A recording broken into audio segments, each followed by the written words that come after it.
ये कहानी है रामनगर नाम के गांव की, जहां के पुलिस स्टेशन में एक नए हवलदार की पोस्टिंग हुई थी। उसका नाम राजा था और वो बहुत मिलनसार इंसान था। उसने बहुत जल्दी गांव वालों से बॉन्ड बना लिया था। अरे मुखिया जी प्रणाम, क्या हालचाल है आपका? अरे बस सब बढ़िया हवलदार जी, भोलेनाथ की कृपा है।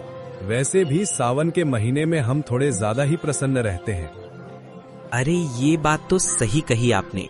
सावन का महीना सबसे अलग होता है, चारों तरफ हरियाली और भोलेनाथ की भक्ति। ऐसे में जो दिन कटते हैं उसका कोई जोड़ी नहीं है। बिल्कुल सही कहा हवलदार साहब। अरे मेरा नाम राजा है मुखिया जी, आप हवलदार क्यों कहते रहते हैं हमेशा? तो मेरा नाम भी रामलाल है, लेकिन आप भी तो हमें मुखिया मुखिया कहते रहते हैं कि नहीं? ओहो, तो आप बदला ले रहे हैं? अरे नहीं नहीं, ऐसी बात नहीं है। हम बदला नहीं, मौज लेते हैं, मौज। राजा हवलदार हंसते हुए वहां से चौकी की तरफ चला गया। रामनगर की सभी बाशिंदों के बीच में ऐसे ही तालमेल बैठा हुआ था। वो गांव एक परिवार के जैसा था। अरे सीमा, सुनती हो? खाना दे दो, खेत पर जाना है। हाँ ये लीजिए, आपने कहा और खाना तैयार है। तुम न होती तो मेरा क्या होता सीमा? मैं खिला देती। अरे शांति चाची, आओ आओ, कैसी हो? मैं तो अच्छी हूँ, बस सीमा से बात करने आई हूँ। ये पवन खेत पर चला जाए फिर बात करूँगे। है क्यों? मेरे सामने क्यों नहीं कर सकती? तुझे औरतों की बातों में क्यों घुसना है? चल भाग यहाँ से। तीनों हंस पड़ी और पवन खेत पर चला गया। शांति चाची ने जैसे ही सीमा को अकेला पाया, वो अपनी बातों की पोटली खोलकर बैठ गईं। पहले तो हल्की फुल्की गपशप, मोहल्ले की बहुओं की बातें, और फिर धीरे धीरे असली मुद्दे की तरफ वो बढ़ी। सीमा बेटा, तेरे से एक बात करनी थी। वैसे तो बड़ी बात नहीं है, पर मन में खटक रही है 2 दिन से। अरे चाची, आप तो डराने लगी, बोलिए ना, क्या बात है? हमारे घर से चांदी का लोटा गायब हो गया है। मेरी अम्मा का दिया हुआ था, बहुत प्यारा था मुझे। चांदी का लोटा? अरे आपने शायद किसी को दे दिया होगा इस्तेमाल के लिए। चांदी का लोटा भला किसी को क्यों दूंगी? ये बात भी सही है, कहीं रखकर भूल तो नहीं गई आप? सीमा ने पूरा घर छान मारा, लेकिन चांदी का लोटा कहीं नहीं मिला। एक गहरी चिंता की रेखा उसके माथे पर खिंच गई। चाची, कहीं कोई उठा तो नहीं ले गया? पता नहीं बेटा, पर अब क्या कर सकते हैं, भगवान देख रहा है। सीमा चुप रह गई, लेकिन तभी उसे कुछ और याद आया। उसकी भी कुछ चीजें गायब थी। अरे चाची, एक बात बताऊं, परसों से मेरी एक जोड़ी पायल भी नहीं मिल रही है। क्या? ये तो बहुत अजीब बात है। तेरे घर से भी गायब, हमारे घर से भी। कुछ तो गड़बड़ है सीमा। इधर सीमा शांति की बातों का सिलसिला खत्म नहीं हुआ था। उधर पूरे गांव में कुछ न कुछ गायब होने की खबरें आने लगीं। कहीं से गहने, कहीं से जूते, तो कहीं से किसी की साइकिल। यार, मेरी वो महंगी वाली घड़ी भी नहीं मिल रही। भूत उठा लेगा क्या उसे? यार, हमारे घर से तो 10,000 रुपए गायब हैं। बताओ कौन चोर है जो इतनी सफाई से चोरी कर रहा है? गांव के लोग पहले इसे हल्के में ले रहे थे, पर जैसे जैसे सामान की लिस्ट बढ़ती गई, एक बेचैनी पनपने लगी। फिर अगली सुबह, पवन, मेरी अंगूठी, मेरी सगाई की अंगूठी कल रात अलमारी में रखी थी, अब नहीं है। सीमा, किसने चोरी की है? शोर मच गया। गांव के लोग जमा हो गए। सभी के चेहरों पर डर और चिंता साफ झलक रही थी। इतने शांत गांव में ऐसी घटनाएं, ये तो अपशगुन जैसा लगने लगा। अरे क्या हुआ? किसने शोर मचाया हुआ है भाई? राजा भैया, मेरी बीवी की जो है अंगूठी चोरी हो गई है। अलमारी में रखी थी, पर अब नहीं है। हमारे गांव में ये क्या हो रहा है?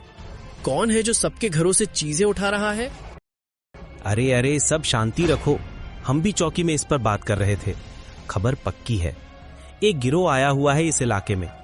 वो घरों की जानकारी जुटाता है और फिर सामान गायब करता है। कितने लोग हैं ये तय नहीं है, 2, 4 या 10 भी हो सकते हैं। अरे हमारे गांव में तो कभी ताला भी नहीं लगता था दरवाजों पर। अब तो दिन में भी डर लगने लगा है भाई। अब से सब सतर्क रहें और जो भी बाहर का आदमी दिखे उसकी खबर मुझे दो। और हाँ, मैं आपकी अंगूठी की तलाशी में लग रहा हूँ। गांव में सनसनी फैल गई। जिस गांव में पहले गली की बकरी भी गुम हो जाती थी तो ढोल बज जाता था, अब वहाँ चोरी की घटनाएं आम हो रही थीं। फिर अगले दिन अरे किसी ने तो मेरी बाइक ही गायब कर दी। रात में बरामदे में खड़ी थी, सुबह देखा तो नहीं है। क्या कह रहे हो भैया? अरे भैया, अब तो हद हो गई है, ये तो बड़ा मामला हो गया। हाँ भैया, सही कह रहे हैं। ये कोई साधारण चोर नहीं हो सकता, कोई है जो हमारे बीच ही रह रहा है। जब पूरा रामनगर चोरी की घटनाओं से परेशान था, उसी समय शाम के समय एक चमचमाती कार गांव के बाहर की टूटी सड़क पर अटक गई। ड्राइविंग सीट से उतरा एक सफेद कमीज और काले चश्मे वाला व्यक्ति। बाल थोड़े बिखरे हुए, चाल में शहरी रौब और चेहरे पर मासूम मुस्कान। हेलो, कोई है? गाड़ी बंद हो गई है, प्लीज कोई मदद करेगा? कुछ ही देर में गांव के मुखिया रामलाल वहां पहुंचे। अरे कौन हो बेटा, कहाँ से आए हो? नमस्ते, मेरा नाम सूरज है। शहर से आ रहा था कि अचानक गाड़ी बंद हो गई है। रात होने वाली है। आप पुराना माने तो मैं क्या एक रात यहाँ रुक सकता हूँ? तुम मुसाफिर हो, ठीक है, पर गांव में थोड़ा जो है हंगामा चल रहा है, ध्यान रखना है।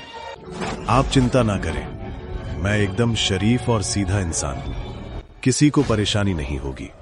मुखिया जी ने कुछ सोचते हुए सूरज को अपने घर में एक कमरा दे दिया, लेकिन उधर से गुजरते राजा हवलदार की नजर सूरज पर पड़ गई। वो मुखिया के पास गया और बोला, मुखिया जी, ये कौन है? अरे है कोई मुसाफिर, सूरज नाम बता रहा है। कह रहा है कि गाड़ी खराब हो गई, एक रात के लिए रुकने को कहा है। सावधान रहिएगा, हैं? जब से चोरी शुरू हुई है तब से कोई नया आदमी गांव में नहीं आया था, अब आया है, इस पर नजर रखिएगा। हाँ, समझ गया, अब ये मेरी नजर में है। सूरज मुखिया जी के घर में रुक गया, लेकिन अगली सुबह अपनी कार ठीक कराने की बजाय गांव में इतनी नान से घूम रहा था। न हाथ में कोई औजार, न गाड़ी की फिक्र, जैसे वो गांव का सैलानी हो, न कि कोई राह भटका यात्री। अरे देखा हूँ सूरज, यार ये वही मुसाफिर है जो मुखिया जी के यहाँ पर रुका हुआ है। ऐसे ही घूम रहा है जैसे नानी के घर आया। इसको कोई जल्दी नहीं है कार ठीक करवाने की।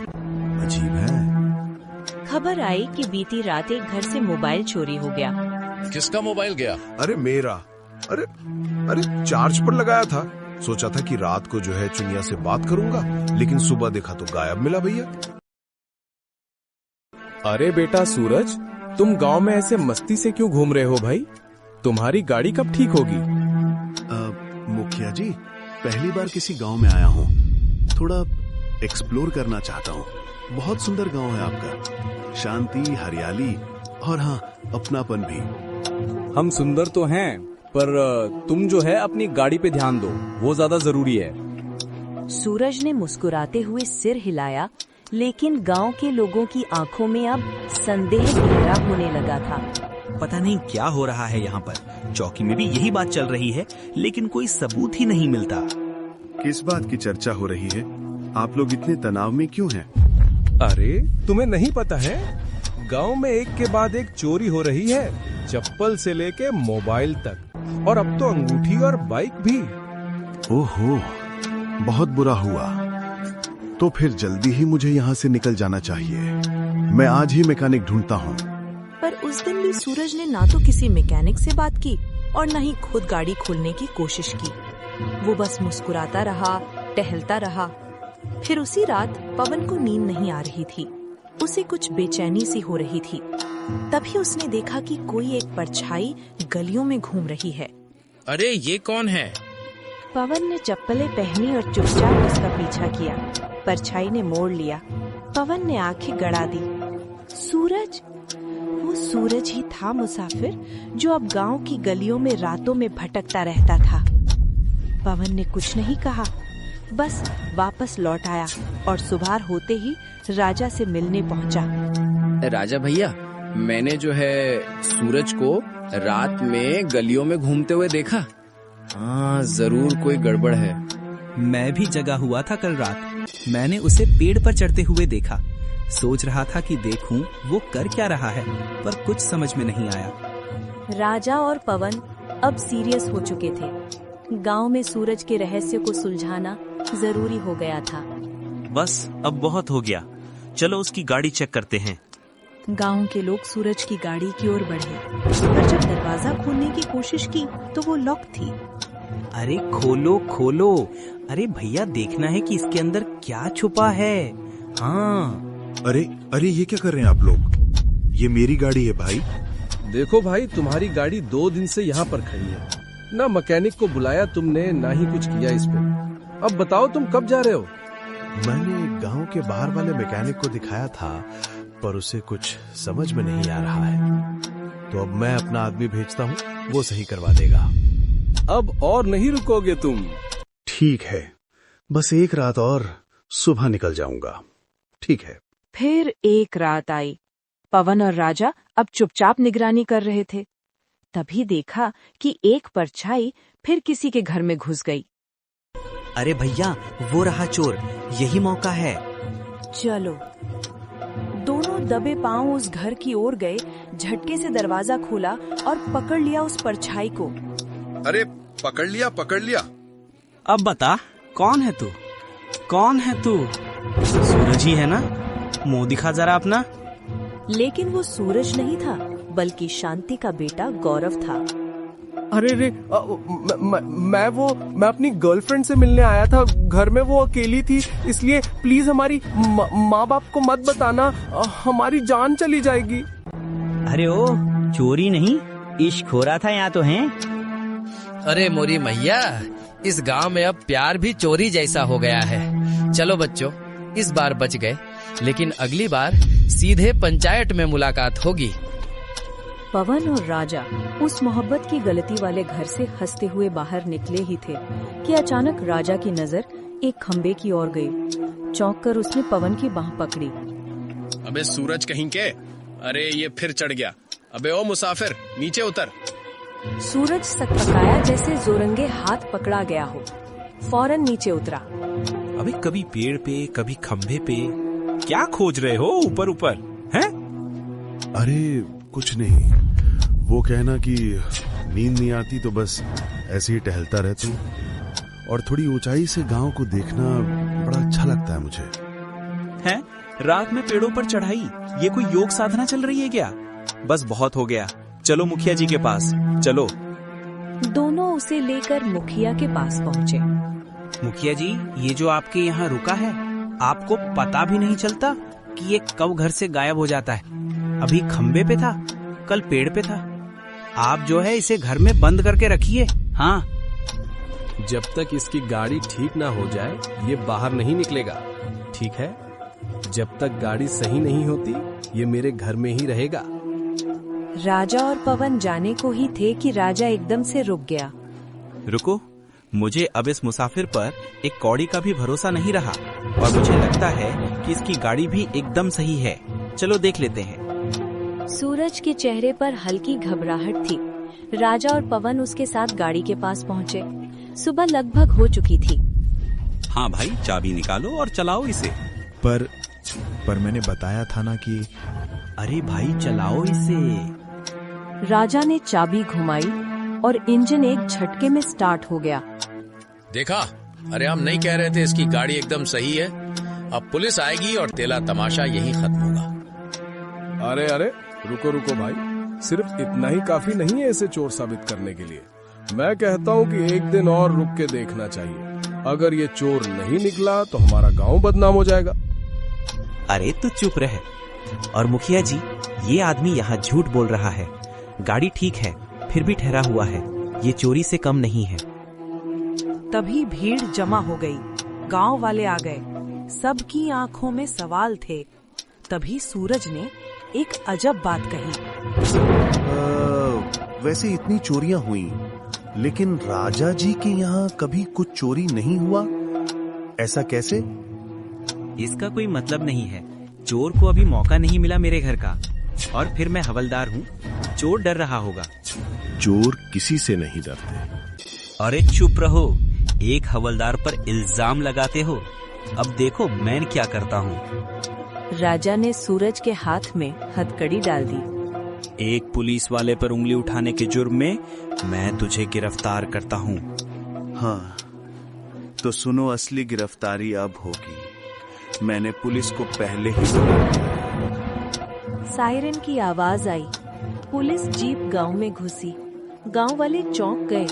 सूरज ने जेब से मोबाइल निकाला और एक वीडियो चलाया जिसमें साफ साफ राजा चोरी करता हुआ नजर आ रहा था। ये सुनकर राजा को गुस्सा आ गया और वो मुखिया से लड़ने लगा। ये खुराफाती मुसाफिर इतने दिन से आपके घर में है और आपको खबर ही नहीं हुई।